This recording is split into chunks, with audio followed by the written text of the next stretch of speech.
আসসালামু আলাইকুম প্রিয় শৌখিন শিকারী বন্ধুগণ, দেখতে পাচ্ছেন আমরা এখন স্রোতের নদীতে অবস্থান করতেছি।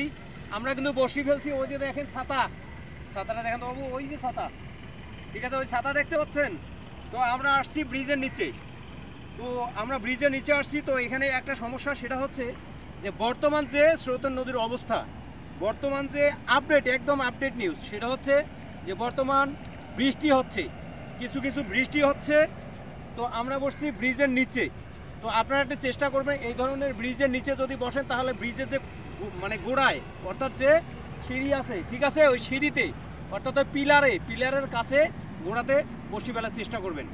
এমনকি এখানে যেটা ঘটতেছে, হঠাৎ বৃষ্টি হয়েছে, যার কারণে পাহাড়ের যে ঢলগুলো বা এই যে জমি ধুয়ে আসছে, এখানে নাইট্রিক অক্সাইড অর্থাৎ জৈব সার এগুলো ধুয়ে আসছে, যার কারণে কিন্তু মাছ টোপ নিচ্ছে না। আপনি যে টোপে দেন না কেন, বর্তমান যদি দেখেন যে একটু কাদা কাদা পানি আসতেছে, ঠিক আছে, ঘোলা পানি, প্রথম অবস্থায় কিন্তু মাছ টোপ নিবে না। এরপরে মাছ খাবে কখন, এটা মাথায় রাখবেন। মাছ খাবে যখন দেখলেন যে আপনার ঘোলা পানি একদম নেমে গেছে, এখন পরিষ্কার পানি আসছে, তখন কিন্তু সুন্দর মাছ হবে, এটা মাথায় রাখবেন। গাইজ, আমরা যেহেতু এই যে নদীর পানিতে আসছি, এখন কাছাকাছিতে সুন্দর দেখা যাচ্ছে, ওই দিক দিয়ে ঢল নামতেছে। ওই স্রোতের ঢলটা কিন্তু কি হচ্ছে জানেন, যে ঘোলা ঘোলা আসতেছে, ঘোলা আসার কারণে কিন্তু মাছ হচ্ছে না। তো এটা একটু অবশ্যই মাথায় রাখবেন। আপনারা যারা শৌখিন শিকারী, যারা শৌখিন মৎস্য শিকারী, তারা এই জিনিসটা মাথায় রাখবেন। প্রথম যখন বৃষ্টি হয়, এই বৃষ্টিতে যখন ঢল নেমে আসে, তখন কিন্তু আসলে মাছ একটু সম্ভাবনা কম থাকে। কেন?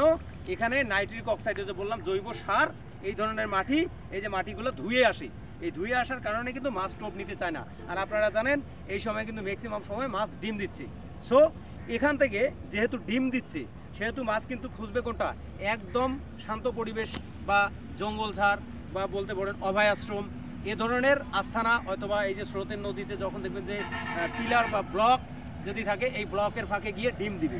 তো এই জিনিসটা, এই কারণে মাছ সাধারণত টোপ নিবে কয়েকদিন কম।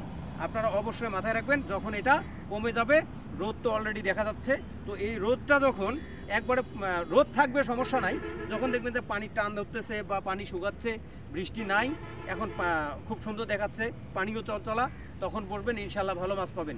তবে হ্যাঁ, মাথায় রাখবেন, প্রথম অবস্থায় এই সময় লাড্ডু টোপ থেকে একটু বিরত থাকবেন। স্রোতের নদীর জন্য, স্রোতের নদীর জন্য আপনারা আঙ্গুর টোপ দিবেন, এবং বসির সেট আপগুলো যেভাবে আমি দেখাচ্ছি, এই সেট আপগুলো নিয়ে আপনারা মাছ ধরবেন। অবশ্যই যদি মাছ না হয় আমার সাথে যোগাযোগ করবেন, অবশ্যই আমি পদ্ধতি দেখাই দেবো আপনার এলাকায় কোন মাছ ওয়াশ দিচ্ছে।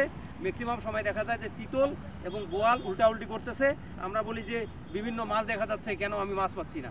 সো এইটা একটু মাথায় রাখবেন সব সময়, একদম মাথায় রাখবেন। তার কারণ এখন কিন্তু চিতল বের হবে, চিতল বাচ্চা দিবে, ডিম দিবে, এই কারণে আপনারা হয়তো বলবেন যে এটা রুই বা অন্য কিছু, কিন্তু রুই বা অন্য কিছু না। সো গাইস, প্রতিদিনের মতো এই মাছ ধরার নিত্য আপডেটগুলা আমার এখান থেকে পাবেন, এবং আপনাদের কোনো মতামত থাকলে জানাবেন। সো গাইস, ভালো থাকবেন, সুস্থ থাকবেন, এই জিনিসটা মাথায় রাখবেন। এবং টোপের বিষয় বা চারের বিষয়ে কোনো কিছু জানার থাকলে অবশ্যই বলে দেবো ইনশাল্লাহ, এবং সঙ্গেই থাকবেন। ভালো থাকুন, সুস্থ থাকুন, আমার জন্য দোয়া করবেন। আসসালামু আলাইকুম।